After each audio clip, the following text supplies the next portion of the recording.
Talks on Psychoanalysis shares topics published in the IPA Society journals and Congress debates worldwide, brought to you in the voices of the original authors. We hope this window will allow you to experience the depth and breadth of psychoanalytic thought around the world. I am Gaetano Pellegrini, and in today's episode, Dr. Zusman offers us in an original way his understanding of a life organized between the dependence axis and the addiction axis. He also brings a revision of all concepts in a way that allows us to access a new reading of our human existence. José Alberto Zusman is chair of the IPA Subcommittee on Addiction. He is full member and professor at the Psychoanalytic Society of Rio de Janeiro, professor and supervisor of psychoanalysis at the Psychiatry Residency Program at the Institute of Psychiatry. To stay informed about the latest podcast releases, please sign up today.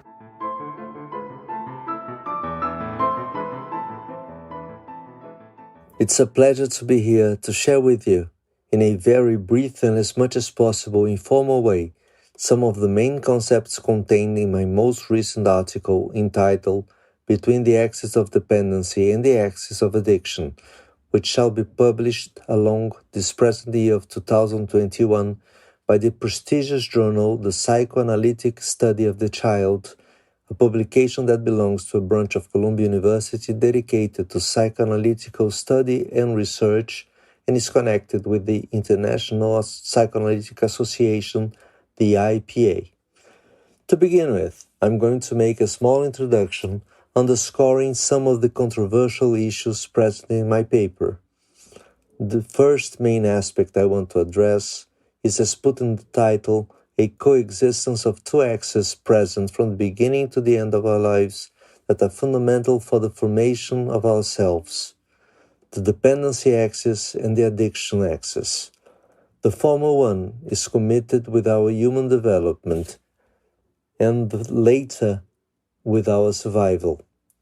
Both axes can either work in our favor or against our health, but usually work side by side in a complementary way. At the beginning of our life, the addiction axis is more noticeable, and because of its concreteness, is responsible for the foundation of our existence. At the same time, the dependency axis is responsible for the first links we establish with our internal reality, where our first introjects are born. Although less visible at this first period, it's through the slow but steady evolution of dependency axis that we eventually manage to reach our abstract thinking, which is so particular of our species. With it, we gradually gain access to feelings like compassion and empathy, which enables us to create a special link we understand as the first steps of what we call love, and which is so necessary to establish our connection with any other human being and with life as a whole. The other important aspect in my paper is the way I address the concepts of dependency, independency, autonomy, and addiction. There I state that dependency is a trait of our human species, while independency is a mere reaction formation aimed to disguise our dependency that's wrongly understood as a weakness we must hide from others and even from ourselves. So, while dependency is an instinct, independency is a defense and a cultural myth. Independency is therefore unreachable and consequently brings us closer to pathology than to health. Autonomy is an expression of mature dependency that enables us to make conscious and unconscious choices in life. Addiction, as an axis, represents the strongest and the most primitive part of our personality, to which we recur whenever we are faced with any emotional pain that supplants our resources from the dependency axis. At the same time, As doing so, it halts our moves towards development and our connection with other human beings. To summarize in a more organized way, when faced with the fragility of our existence, we create a complex system to guarantee our survival that's composed of two central axes, the dependency axis and the addiction axis. They alternate between running parallel and striking at perpendiculars, at sometimes moving more towards health, at others more towards illness. The axis of dependency carries us further in the direction of development, and at the same time, it's the more fragile one. That's quite understandable because usually the more complex a system is, the more fragile it gets. The axis of addiction, because of its concreteness, is the strongest one. But through this axis, we'll never reach our full human potentials. We are all born humans, but to reach our humanness, we depend on a long period of development in a proper external environment. All humans are vulnerable to transitioning between these two axes listed above. Through life, the stronger we remain in the dependency axis, the healthier we become, while the longer we stay at the addiction axis, the more damaged we get. Interdependency belongs to the scenario of the dependency axis because whenever we depend on someone, we install a reciprocal relationship of mutual dependency. In the concreteness found on the addiction axis, we move always towards immediate satisfaction, protection, but also to loneliness and isolation. Several authors like Winnicott, Kohut, and McDougall have written about the importance of dependency and the damage loneliness brings to human health. The first of them was Fairbairn. Already at his time, he was able to understand that total dependency of the newborn takes a gradual path to mature dependency. Winnicott says, in a complementary way, that independency was unattainable to the human species and that an independent person should be one whose care is taken by nurses in a mental hospital. During our development, we need a close connection with other human beings to form our first introjects, which are internal fragment representations of the external reality that surrounds us. Identification will come later as the most mature version of our first introjects. According to Winnicott, trauma means the breaking of continuity along the line of an individual's existence. And perhaps that's what best defines the dependency axis, the continuity of ourselves. In any event of an emotional trauma that interrupts our evolutionary progression along the dependency axis, we are forced to turn towards the addiction axis.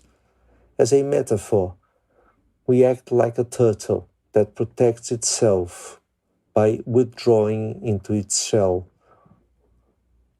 In that condition, it doesn't walk forward, it doesn't relate with no one, but at least its life is preserved. There is a condition where infantile dependency takes over mature dependency, and when this occurs, and only then, we can talk about a malignant dependency. Its consequences are so catastrophic and jump so much to the eyes that dependency was wrongly seen as a symptom of several diseases. That's an enormous mistake with tragic consequences. Dependency is simply not synonymous with pathology. According with Philip Flores, dependency is not only a confusing and pejorative term, but it reflects a strong bias in our culture that only reflects our obsession with independency. Absolute dependency exists at the very beginning of our lives and corresponds to our confused impression of reality at that time. Absolute independency simply doesn't exist, except if we are too ill to believe it does.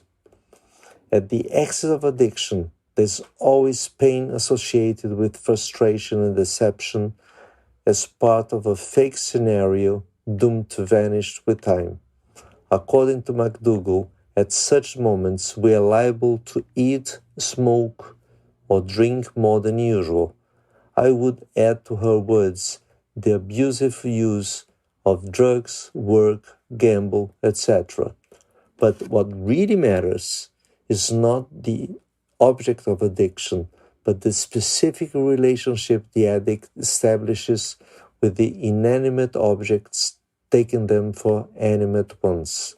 It's important to consider that every object chosen will lead us through different paths, but all of them will inevitably lead us to a terrific, catastrophic end.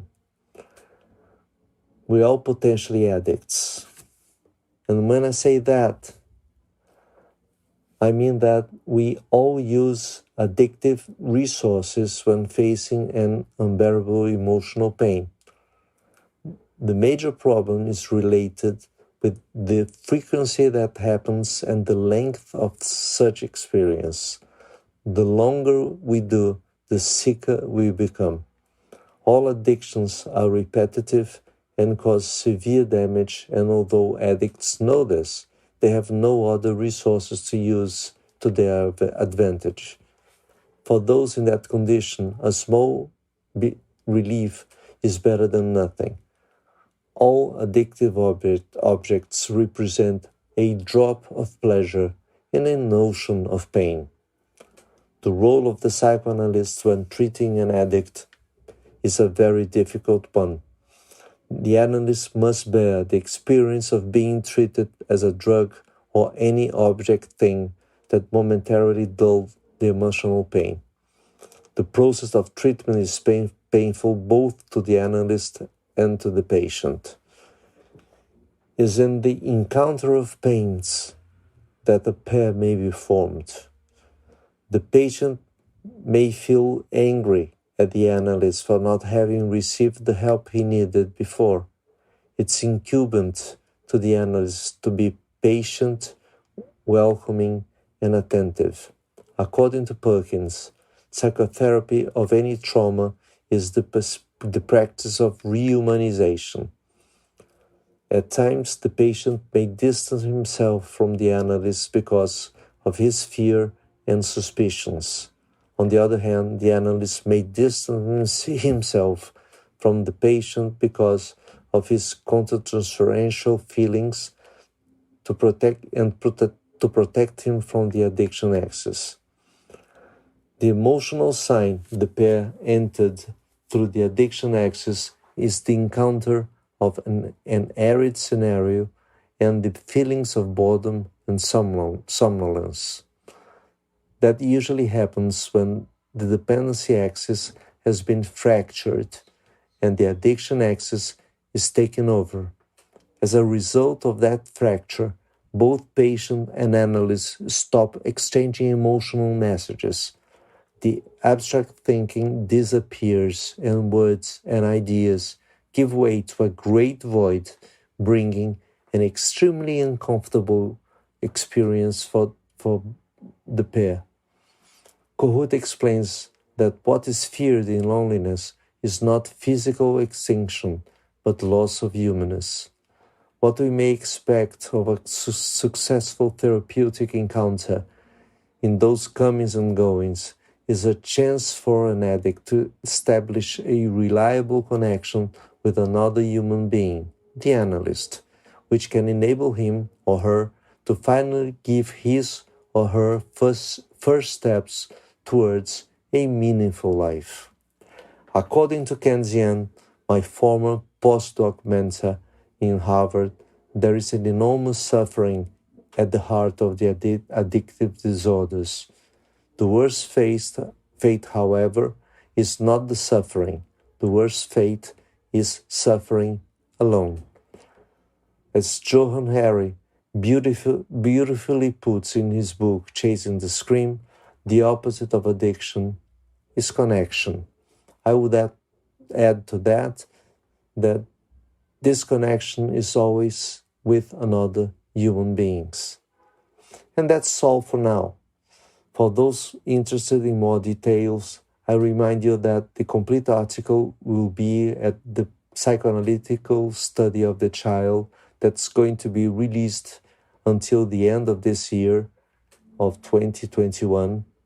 And there you'll find the full bibliography, and more important than that, you'll find 2 clinical cases where I show how this theory came about and how it can be put in practice. I hope you will enjoy reading and that it will be useful to deal with severe cases through a psychoanalytic perspective.